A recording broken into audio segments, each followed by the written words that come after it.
नालंदा राजगीर नीतीश जी का गृह जिला है और दूसरे जिलों के मुकाबले यहाँ पर विकास निश्चित तौर पर ज़्यादा हुआ है। सड़क बिजली की स्थिति दूसरे जिलों के मुकाबले नालंदा में बेहतर है, लेकिन शिक्षा, रोजगार और भ्रष्टाचार ये जो बिहार की मूल समस्या है, शिक्षा की स्थिति नालंदा में भी उतनी ही बुरी है जितनी दूसरे जिलों में है।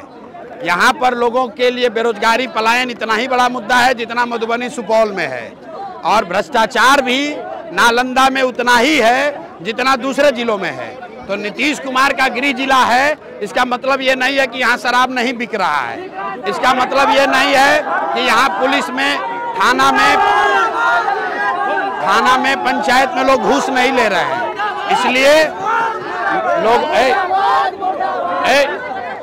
इसलिए लोगों ने ये तय किया है और नीतीश कुमार को 20 वर्ष अवसर मिला है, उनसे जो बन पड़ा वो किए। अब जो नीतीश कुमार हैं वो शारीरिक मानसिक तौर पर थके हुए नीतीश कुमार हैं।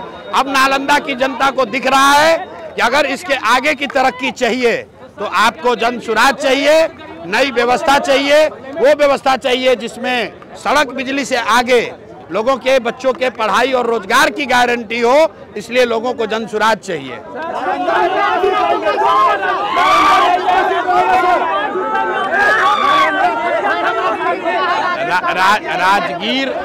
राजगीर हम 20 बार से ज्यादा आ चुके हैं और ज्यादातर समय नीतीश कुमार जी के साथ में ही राजगीर आए हैं। रुको भाई, नीतीश कुमार जी के साथ में ही राजगीर आए हैं, हम राजगीर पहली बार नहीं आए हैं।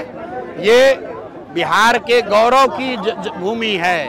बिहार का जब सबसे गौरवशाली इतिहास था तब नालंदा की बात होती थी।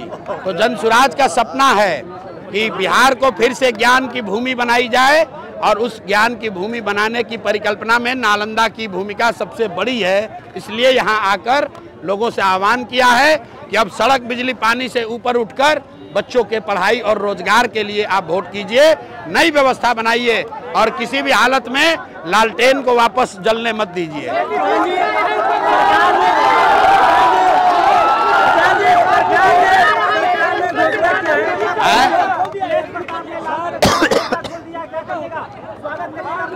भाई ऐसा है, मैं हमेशा कहता हूँ लोगों के प्राइवेट जिंदगी में, उनके परिवार में क्या हो रहा है ये मेरा विषय नहीं है।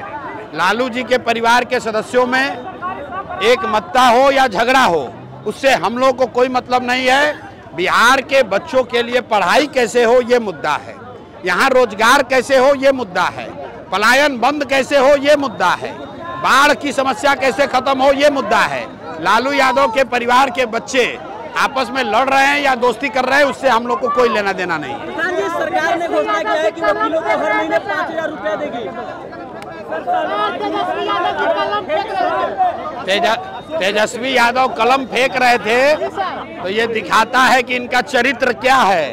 मैं हमेशा कहता हूं कि शेर बूढ़ा भी हो जाएगा तो वो घास नहीं खाएगा, मांस ही खाएगा। तो ये राजद का जो कैरेक्टर है, ये कट्टा वाला पार्टी है,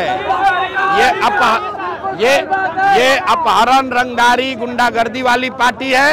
हम लोग बिहार के बच्चे, युवा पेपर को, कलम को हम लोग सरस्वती मानते हैं, उसकी पूजा करते हैं। ये आदमी खड़ा होकर माँ सरस्वती का स्वरूप कलम को फेंक रहा है हवा में। इस बार जनता इनको सबक सिखाएगी। इसीलिए 9वां फेल है और आगे कभी 10वां बन नहीं पाएंगे।